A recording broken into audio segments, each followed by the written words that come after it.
Summer Fit 2025.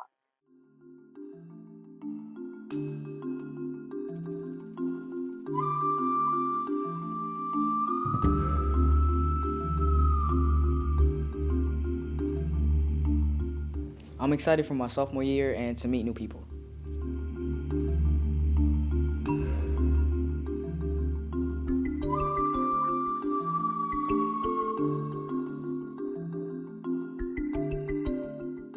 I'm really excited this year about meeting the new sophomore class. I hear that they're a great bunch of young adults.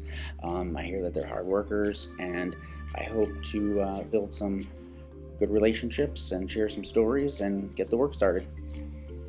I'm excited for my new classes next year.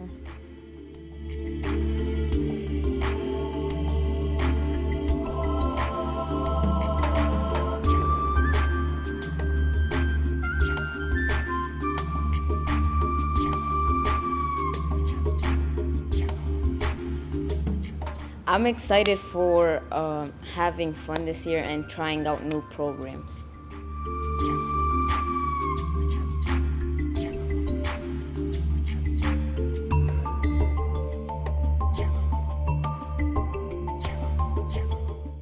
I'm looking forward to a very exciting year of science with our freshmen this year.